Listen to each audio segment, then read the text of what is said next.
I'm here. Hi. How are you guys tonight? It's a good night. We have a Leonard right here. He's right below the camera eye. We got a couple of good stories. We might throw in a third if we have time, because I just realized there are 3 stories left in this book. I have just orange soda tonight. I don't know what you guys are drinking.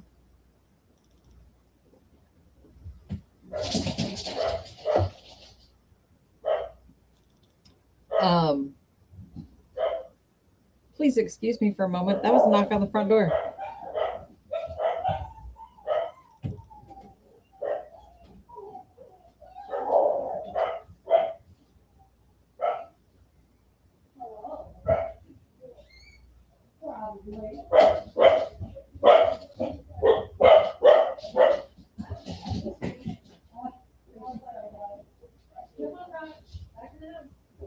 Thank you so much.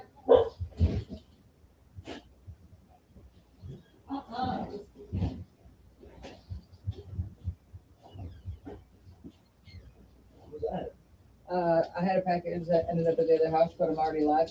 Oh, yeah. Sorry about that, guys. Hello. Oh, from the fox and skull. Are both the fox and the skull there? I hope so. Yeah, sorry about that. I heard a knock on the front door and wasn't sure. But I'm glad because, anyway, back to it. It's Wednesday night.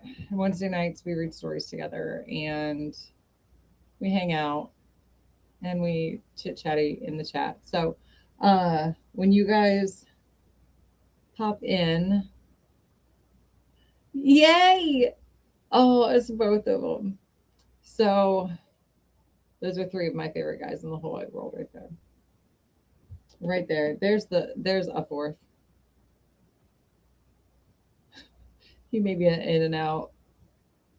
I just wanted to make sure that he was not going to be crying at the door. So we left the door open a little bit. Hi. Anywho's a beat. Distractions and squirrels. Okay. So get your drink. We're going to read. Hi, Haley.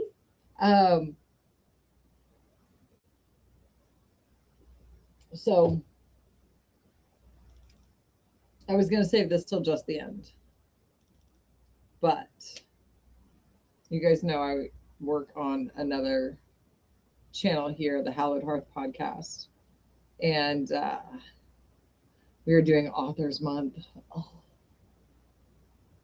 Authors Month. And so our guest from last Thursday has sent me some short stories for us to read, and I am just over the moon. I'm not going to read them. I'm going to print them off because you know I like to actually flip pages. But yes, it's the brand new stories. They were not written exclusively for us, but I am so excited that he sent them. So yeah, we are going to, I need to check page lengths. And I think they kind of bridge a few different genres. So we may kind of sprinkle them in. Or if you guys want, we can do just a Jay Greenway month and read all of them. But put in the chat what you guys want to do, and we'll go from there.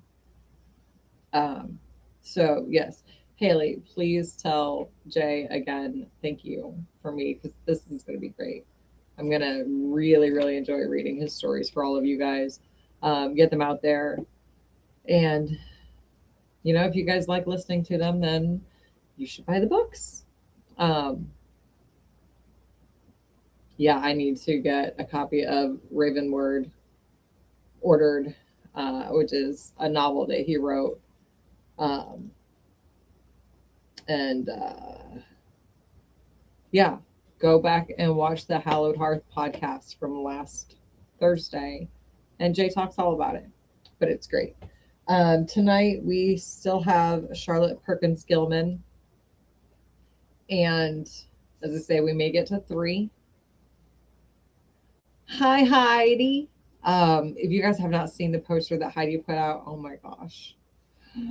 For Written in the Dark, it's cool. It's very cool. I look kind of scary, and she's so not scary. Well, maybe. Heidi sent me a funny message. Okay, well, I'll read it when we're all done here. But yeah, so 3 stories tonight, hopefully. Back on track. 5 minutes in. Thank you so much for sticking with me. Okay, I'll take badass. Yeah, anyway, so much coming up. But it does look like we're planning someone's murder on the poster. It really does. It really does.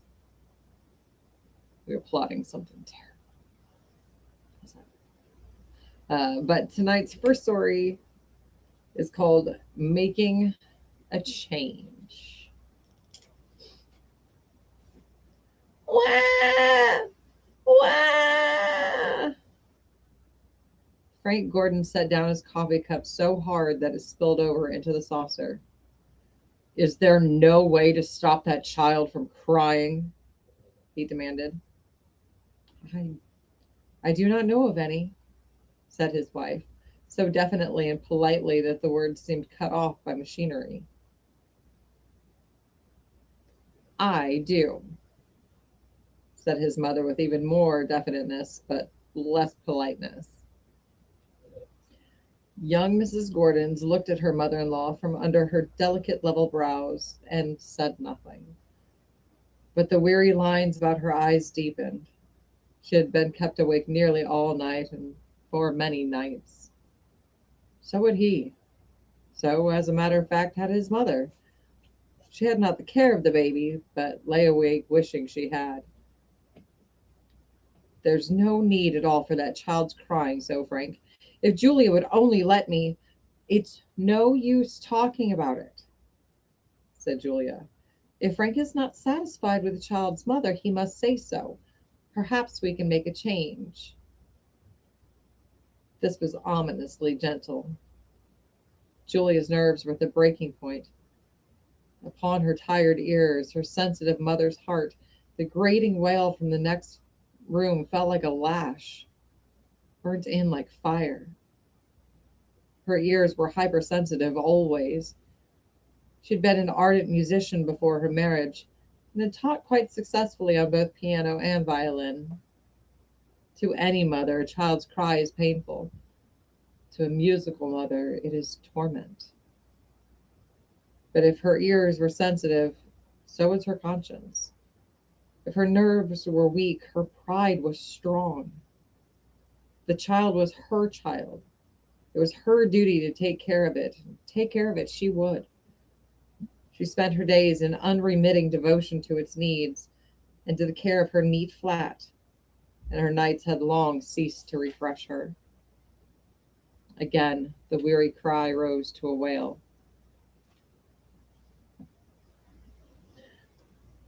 Okay, just for a moment. I love having girls. Off to a great start. Oh, yeah. It does seem to be time for a change of treatment, suggested the older woman acidly. Or a change of residence, said the younger in a deadly quiet voice. Well, by Jupiter, there'll be a change of some kind in PDQ, said the son and husband, rising to his feet. His mother rose also and left the room, holding her head high and refusing to show any effects of that last thrust. Frank Gordon glared at his wife. His nerves were raw too. It does not benefit anyone in health or character to be continuously deprived of sleep. Some enlightened persons use that deprivation as a form of torture. She stirred her coffee with mechanical calm. her eyes sullenly bent on her plate. I will not stand having mother spoken to like that, he stated with decision. I will not stand having her interfere with my methods of bringing up children. Your methods.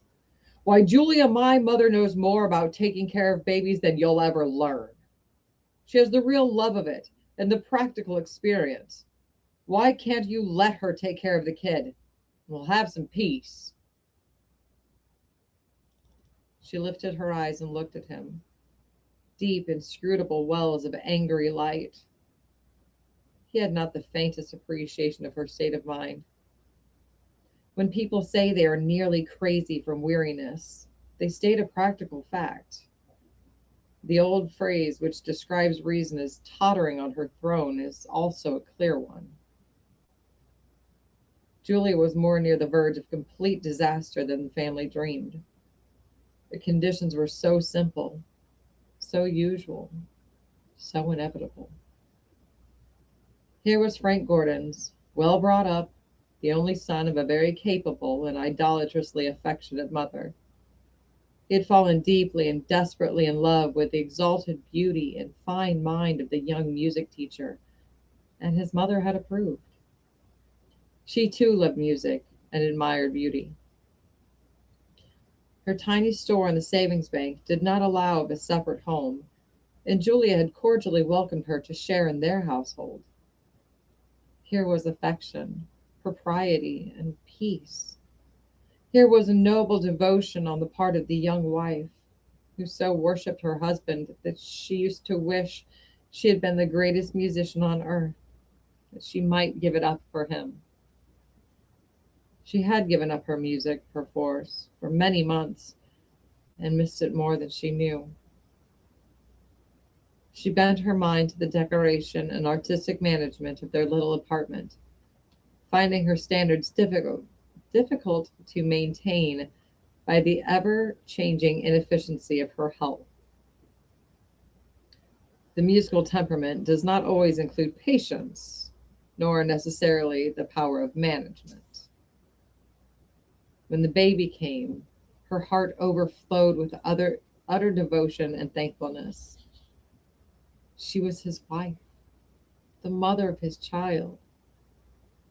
Her happiness lifted and pushed within till she longed more than ever for her music, for the free pouring current of expression, to give forth her love and pride and happiness. She had not the gift of words.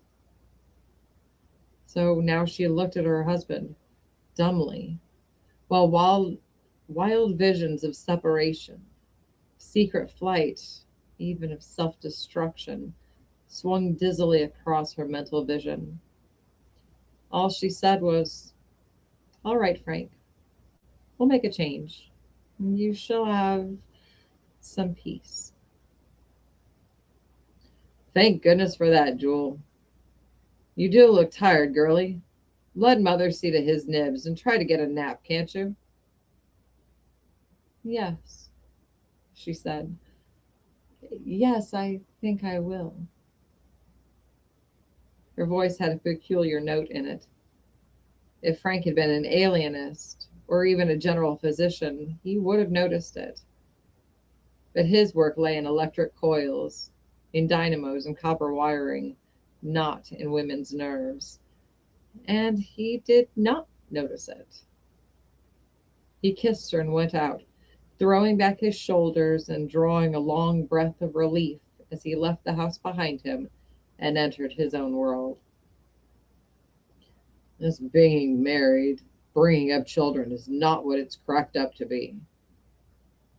That was the feeling in the back of his mind.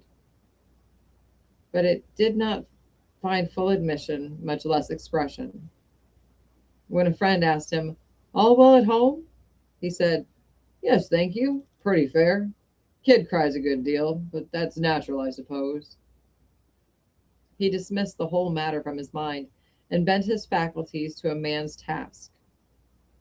How he can earn enough to support a wife, a mother, and a son. At home, his mother sat in her small room, looking out of the window at the ground. Oh, at the ground glass. Uh, Looking out of the window at the ground glass one just across the well and thinking hard. By the disorderly little breakfast table, his wife remained motionless, her chin in her hands, her big eyes staring at nothing, trying to formulate in her weary mind some reliable reason why she should not do what she was thinking of doing. But her mind was too exhausted to serve her properly. Sleep, sleep, sleep. That was the one thing she wanted. Then his mother could take care of the baby all she wanted to, and Frank could have some peace. Dear, it was time for the child's bath. She gave it to him mechanically.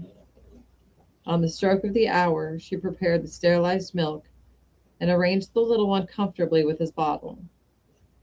He snuggled down, enjoying it, while she stood watching him. She emptied the tub, put the bath apron to dry, picked up all the towels and sponges and varied opportunities of the elaborate performance of bathing the firstborn, and then sat staring straight before her, more weary than ever, but growing inwardly determined. Hey, Velma. Psst, psst. Hi. Thank you. Greta had cleared the table with heavy heels and hands and was now rattling dishes in the kitchen. At every slam, the young mother winced, and when the girl's high voice began a sort of doleful chant over her work, young Mrs. Gordon's rose to her feet with a shiver and made her decision. She carefully picked up the child and his bottle and carried him to his grandmother's room. Would you mind looking after Albert?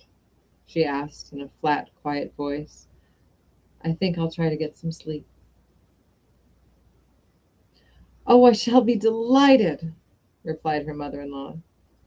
She said it in a tone of cold politeness, but Julia did not notice. She laid the child on the bed and stood looking at him in the same dull way for a little while, and went out without another word. Mrs. Gordon, Sr., sat watching the baby for some long moments. He's a perfectly lovely child, she said softly, gloating over his rosy beauty. There's not a thing the matter with him. It's just her absurd ideas.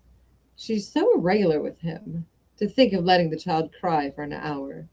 He's nervous because she is. And of course she couldn't feed him till after his bath. Of course not.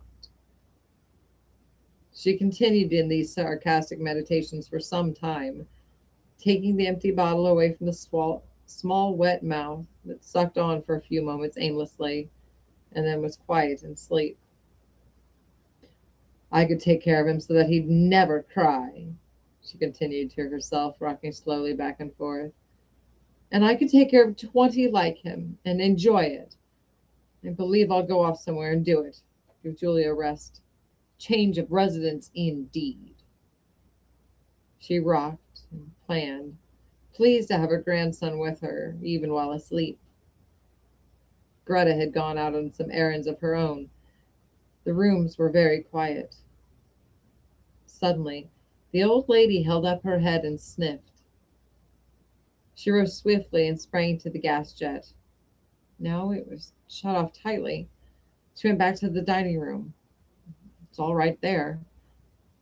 That foolish girl has left the range going and is blown out, she thought, and went to the kitchen. No, the little room was fresh and clean, every burner off. Funny, it must come in from the hall. She opened the door. No, the hall gave only its usual odor of diffused basement. Then the parlor. Nothing there. The little alcove behind the renting agent, the music room, where Julia's piano was closed and violin case stood dumb and dusty. Nothing there. It's in her room, and she's asleep, said Mrs. Gordon Sr.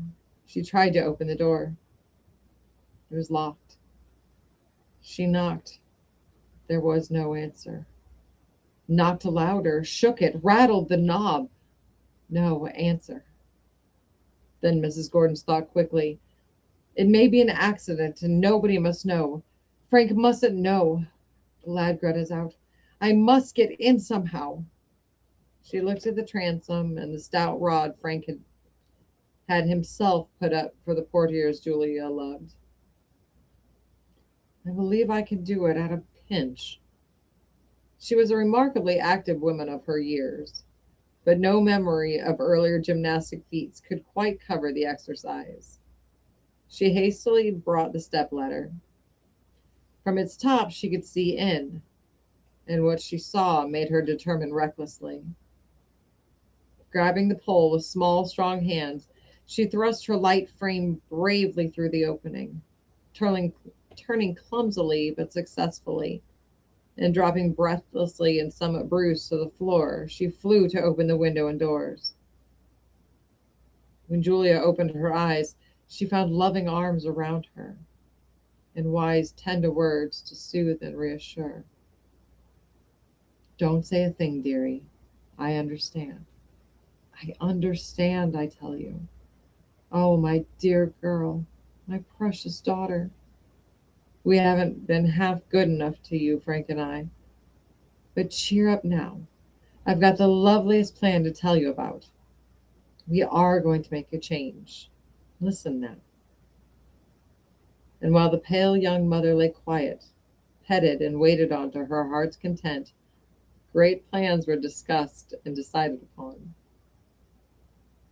Frank Gordon was pleased when the baby outgrew his crying spells. He spoke of it to his wife. Yes, she said sweetly. He has better care. I knew you'd learn, said he proudly. Oh, I have, she agreed. I've learned ever so much.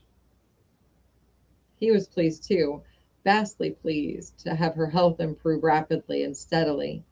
The delicate pink came back to her cheeks, the soft light to her eyes. And when she made music for him in the evening, soft music, with shut doors, not to wake Albert, he felt as if his days of courtship had come again. Greta, the hammer-footed, had gone, and an amazing French matron who came in by the day had taken her place. He asked no questions as to this person's peculiarities, and did not know that she did the purchasing and planned the meals of such new delicacy and careful variance as to give him much delight. Ooh la la. Neither did he know that her wages were greater than her predecessors. He turned over the same sum weekly and did not pursue details. He was pleased also that his mother seemed to have taken a new lease of life. She was so cheerful and brisk, so full of little jokes and stories, as he had known her in his boyhood. And above all, she was so free and affectionate with Julia, and he was more than pleased. I'll tell you what it is, he said to a bachelor friend. You fellas don't know what you're missing. And he brought one of them home to dinner, just to show him. Do you do all that on 35 a week? His friend demanded. That's about it, he answered proudly. Well, your wife's a wonderful manager. That's all I can say. You've got the best cook I ever saw, or heard of, or ate of, I suppose I might say, for $5. Mr. Gordon's was pleased and proud. But he was neither pleased nor proud when someone said to him, with displeasing frankness, I shouldn't think you'd want your wife to be giving music lessons, Frank. Oh, she got herself a little job.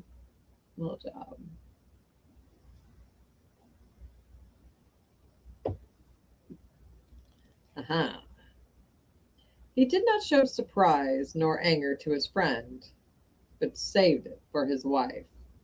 I bet he did. So surprised and so angry was he that he did a most unusual thing.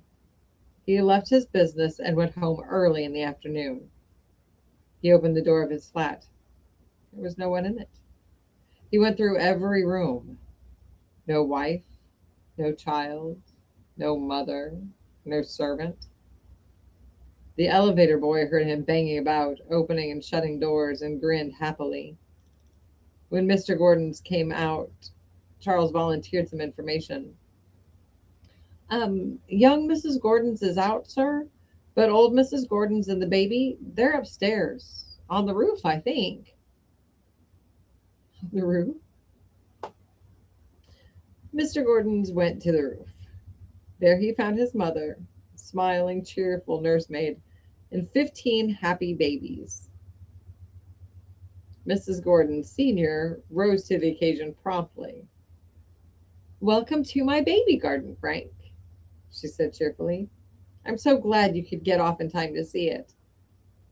She took his arm and led him about, proudly exhibiting her sunny roof garden, her sand pile, and big, shallow, zinc-lined pool, her flowers and vines, her seesaws, swings, and floor mattresses. "Oh, you see how happy they are?" she said. "Celia can manage very well for a few moments." And then she exhibited to him the whole upper flat, turned into a convenient place for many little ones to take their naps or to play in if the weather was bad. "Where's Julia?" he demanded first. "Julia will be in presently," she told him, "by 5 o'clock anyway. And the mothers come for the babies by then, too. I have them from 9 or 10 to 5. He was silent, both angry and hurt. "We didn't tell you at first, my dear boy, because we knew you wouldn't like it, and we wanted to make sure it would go well. I rent the upper flat, you see. It is $40 a month, same as ours, and pay Celia $5 a week, and pay Dr. Holbrook downstairs the same for looking over my little ones every day. She helped me get them, too. The mothers pay me $3 a week each. I don't have to keep a nursemaid. And I pay $10 a week board to Julia and still have about 10 of my own." "And she gives music lessons?" "Yes, she gives music lessons just as she used to. She loves it, you know. You must have noticed how happy and well she is now, haven't you? And so am I, and so is Albert. You can't feel very badly about a thing that makes us all happy, can you?" And then Julia came in, radiant from a brisk walk, fresh and cheery, a big bunch of violets at her breast. "Oh, Mother," she cried, "I've got tickets, and we'll all go to hear Melba if we can get Celia to come in for the evening." She saw her husband, and a guilty flush rose to her brow as she met his reproachful eyes. "Oh, Frank," she begged, her arms around his neck, "please don't mind. Please get used to it. Please be proud of us. Just think, we're all so happy, and we earn about $100 a week, all of us together. You see, I have Mother's 10 to add to the house money and 20 or more of my own."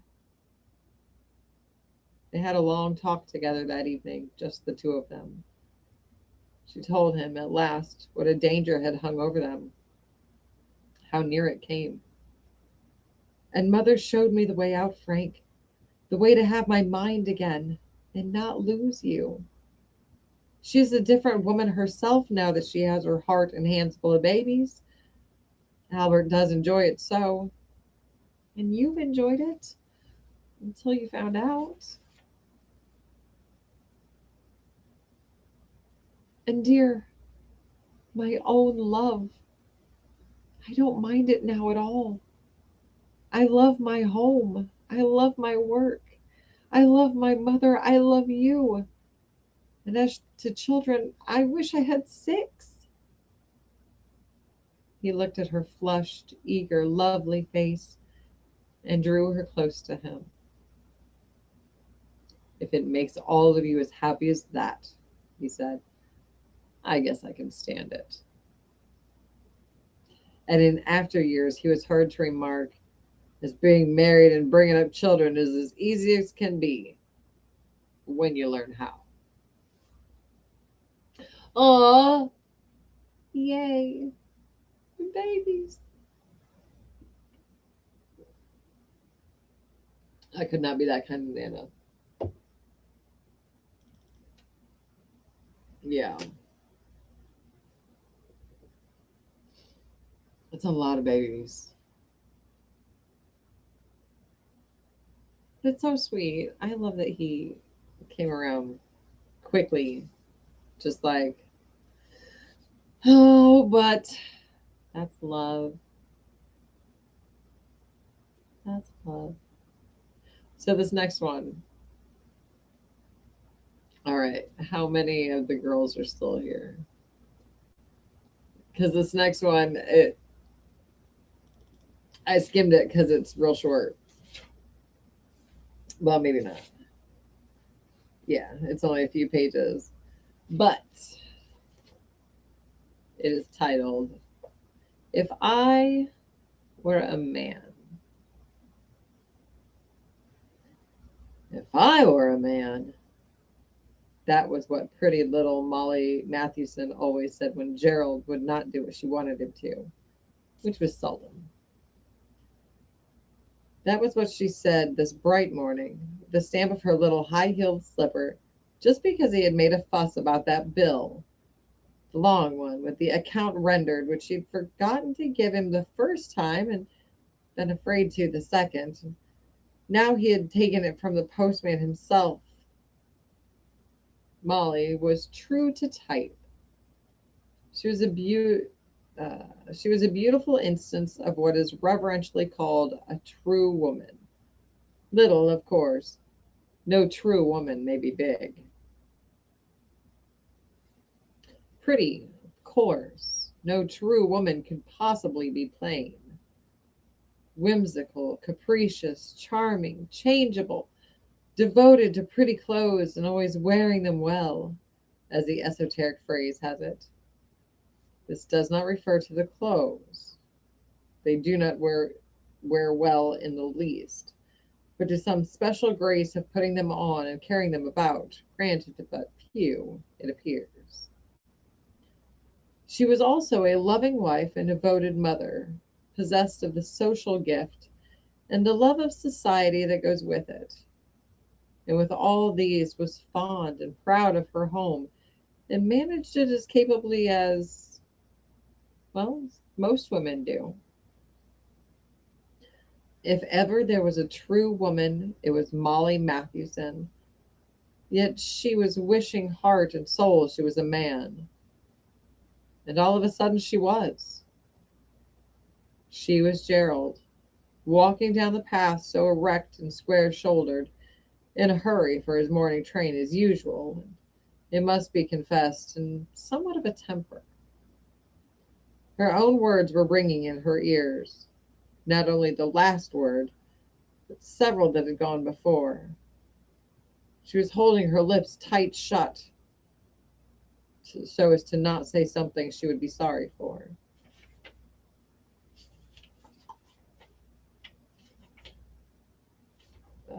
But instead of acquiescence in the position taken by that angry little figure on the veranda, what she felt was a sort of superior pride, a sympathy as with weakness, a feeling that I must be gentle with her, in spite of the temper.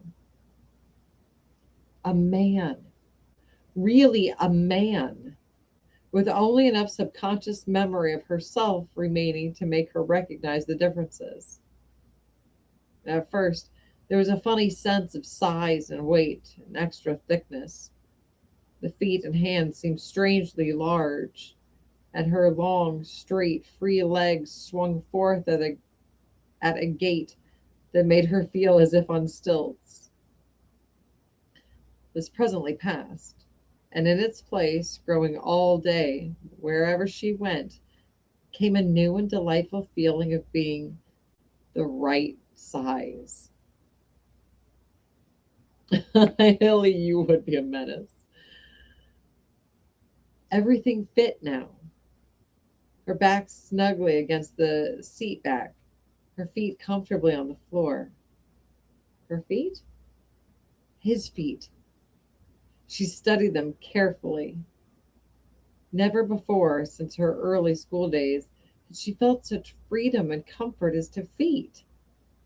They were firm and solid on the ground when she walked, quick, springy, safe, as when, moved by an unrecognizable impulse, she had run after, caught, and swung aboard the car. Another impulse fished in a convenient pocket for change. Oh, convenient pocket. Instantly, automatically bringing forth a nickel for the conductor and a penny for the newsboy. These pockets came as a revelation. Of course, she had known they were there, had counted them, made fun of them, mended them, even envied them. But she had never dreamed of how it felt to have pockets. Behind her newspaper, she let her consciousness, that odd, mingled consciousness, rove from pocket to pocket, realizing the armored assurance of having all these things at hand, instantly get-outable, ready to meet emergencies. The cigar case gave her a warm feeling of comfort. It was full. The firmly held fountain pen, safe unless she stood on her head. The keys, pencils, letters, documents, notebook, checkbook, bill folder, all at once, with a deep rushing sense of power and pride. She felt what she had never felt before in all her life. The possession of money, of her own earned money. Hers to give or to withhold, not to beg for, tease for, wheedle for. Hers. That bill. Why, if it had come to her, to him, that is, he would have paid it as a matter of course and never mentioned it to her. Then, being he, sitting there so easily and firmly with his money in his pockets, she wakened to his lifelong consciousness about money. Boyhood. Its desires and dreams, ambitions. Young manhood, working tremendously for the wherewithal to make a home for her. The present years, with all their net of cares and hopes and dangers. The present moment, when he needed every cent for special plans of great importance. And then this bill, long overdue and demanding payment, meant an amount of inconvenience wholly unnecessary if it had been given to him when it first came. Also, the man's keen dislike of that account rendered. Women have no business sense, she found herself saying. And all that money just for hats. Idiotic, useless, ugly things. With that, she began to see the hats of the women in the car as she had never seen hats before. The men seemed normal, dignified, becoming, with enough variety for personal taste, and with distinction in style and in age, such as she'd never noticed before. But the women's, with the eyes of a man and the brain of a man, with the memory of a whole lifetime of free action wherein the hat, close fitting on cropped hair, had been no handicap, she now perceived the hats of women. The massed fluffed hair was at once attractive and foolish, and on that hair, at every angle, in all colors, tipped, twisted, tortured into every crooked shape, made of any substance chance might offer, perched these formless objects. Then, on their formlessness, the trimmings. These squirts of stiff feathers, these violent outstanding bows of glistening ribbon, These swaying, projecting masses of plumage would tormented the faces of bystanders. Never in all her life had she imagined that this idolized millinery could look, to those who paid for it, like the decorations of an insane monkey.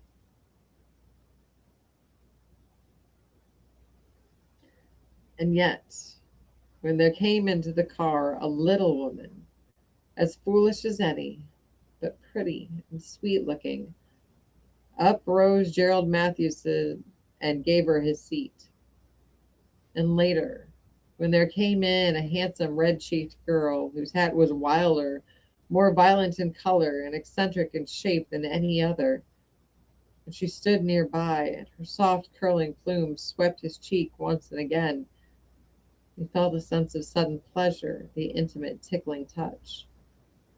And she, deep down within, felt such a wave of shame as might well drown 1,000 hats forever. When he took his train, his seat in the smoking car, she had a new surprise. All about him were the other men, commuters too, and many of them friends of his. To her, they would have been distinguished as Mary Wade's husband, the man Belle Grant is engaged to, that rich Mr. Shopworth, or that pleasant Mr. Beale. And they would have all lifted their hats to her, bowed, made polite conversation if near enough, especially Mr. Beale. Now came the feeling of open-eyed acquaintance, of knowing men as they were. The mere amount of this knowledge was a surprise to her. The whole background of talk from boyhood up, the gossip of barbershop and club, the conversation of morning and evening hours on trains, the knowledge of political affiliation, of business standing and prospects, of character, in a light she had never known before. They came and talked to Gerald, one and another. He seemed quite popular. And as they talked, with this new memory and new understanding, an understanding which seemed to include all these men's minds, there poured in on the submerged consciousness beneath a startling knowledge, what men really think about women. Good, average American men were there, married men for the most part, and happy, as happiness goes in general. In the minds of each and all, there seemed to be a two-story department, quite apart from the rest of their ideas, a separate place where they kept their thoughts and feelings about women. In the upper half were the tenderest emotions, the most exquisite ideals, the sweetest memories, all lovely sentiments as to home and mother, all delicate, admiring adjectives, a sort of sanctuary, where a veiled statue, blindly adored, shared place with the beloved yet commonplace experiences. In the lower half, here that buried consciousness woke to keen distress. Here they kept quite another assortment of ideas. Here, even in this clean-minded husband of hers, was the memory of stories told at men's dinners, of worse ones overheard in street or car, of base traditions, coarse epithets, gross experiences, known, though not shared.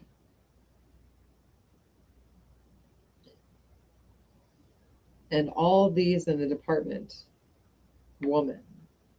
While in the rest of the mind, here was new knowledge indeed. The world opened before her.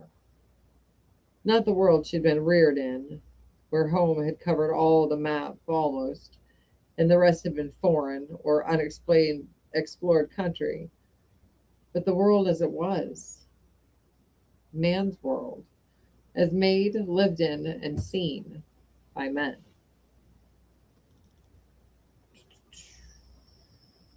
It was dizzying. to see the houses that fled so fast across the car window in terms of builders' bills, or some technical insight into materials and methods, to see a passing village with lamentable knowledge of who owned it and of how its boss was rapidly aspiring in state power, or of how that kind of paving was a failure, to see shops not as mere exhibitions of desirable objects, but as business ventures, many mere sinking ships, some promising a profitable voyage. This new world bewildered her. She, as Gerald, had already forgotten about that bill, over which she, as Molly, was still crying at home. Gerald was talking business with this man, talking politics with that one, and now sympathizing with the careful withheld troubles of a neighbor. Molly had always sympathized with the neighbor's wife before. She began to struggle violently with this large, dominant, masculine consciousness. She remembered with sudden clearness things that she had read, lectures she had heard, and resented with increasing intensity the serene, masculine preoccupation with the male point of view. Mr. Miles, the little fuzzy man who lived at the other side of the street, was talking now. He had a large, complacent wife. Molly never liked her much, and had always thought him rather nice. He was so punctilious in small courtesies. And here he was talking to Gerald. Such talk. Had to come in here, he said. Gave my seat away to a dame who was bound to have it. There's nothing they won't get when they make up their minds to it, eh? No fear, said the big man in the next seat. They haven't much mind to make up, you know. And if they do, they'll change it. The real danger, began the Reverend Alfred Smythe, the new Episcopal clergyman, a thin, nervous, tall man with a face several centuries behind the times, is that they will overstep the limits of their God-appointed sphere.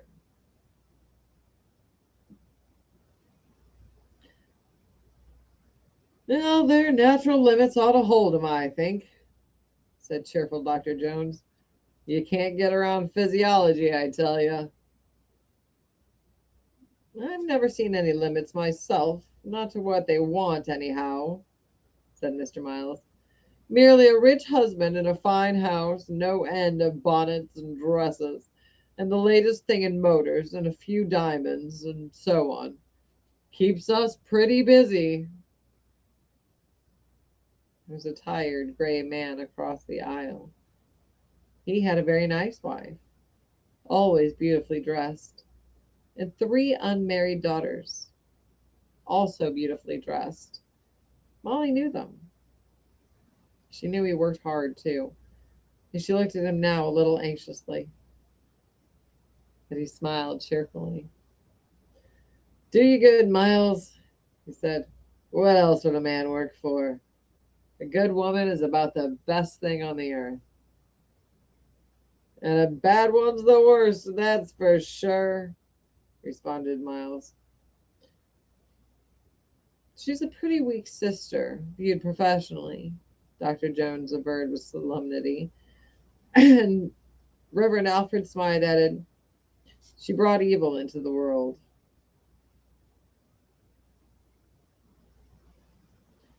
Gerald Mathewson sat up straight.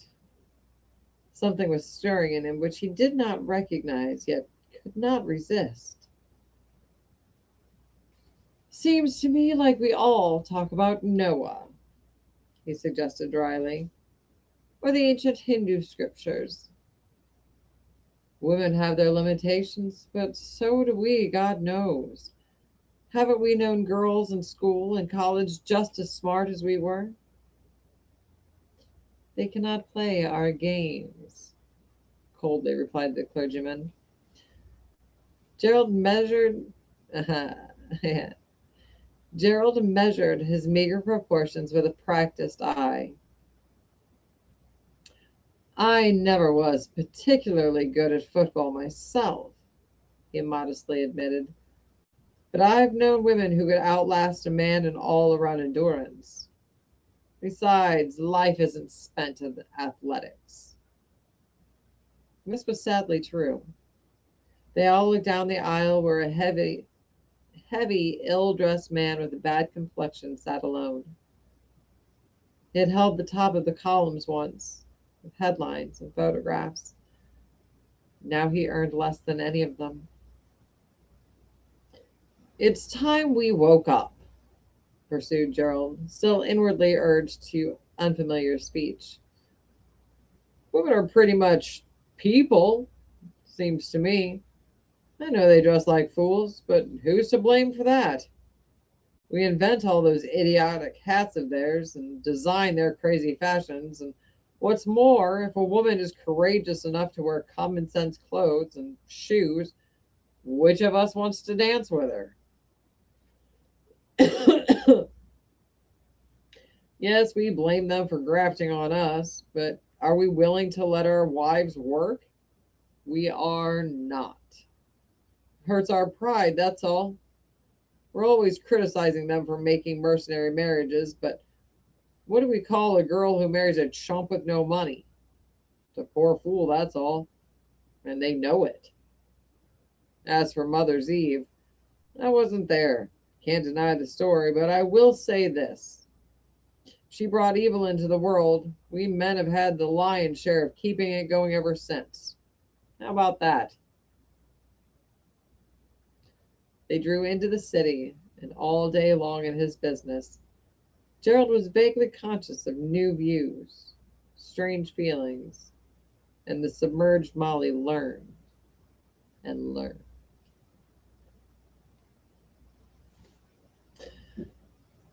Oh, do you guys like that one?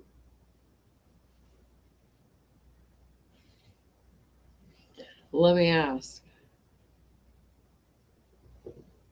Would you want to jump into your spouse's skin?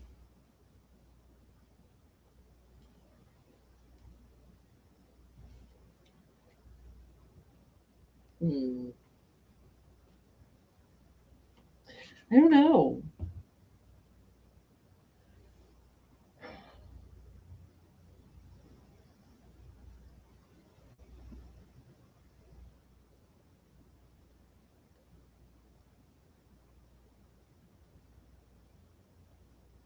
Yeah. I don't know if I could keep up the coolness factor. I think people would think there was something wrong with him very early on in the day. Are they okay? You don't really seem like. I don't know. What do you guys think? Good stories tonight? Um, we are. I do not know that we. Okay, we do not have. I don't think enough time to finish the last story. So we will read Mr. Peebles' Heart and one of Jay's stories next week. So be on the lookout for the invite for that. If you guys are here and have not done it yet, please, please, please like, share, subscribe. Please share. And if you see creators in the chat, because we have creators in the chat, please go follow them and subscribe to them as well. We will be back here live again next week. The 8th, depending on time, we may have to do just one short live story. But I will tell you guys more about that next week. So I know, suspense. See you here next week. Same wolf time, same wolf channel. But yeah, I'm gonna go put away some laundry, and I don't want to do dishes. I should do the dishes. I need to sweep. Grown-up stuff. I don't want to. Does anybody want to sponsor a Roomba to the channel? Just send one. That's only mostly a joke.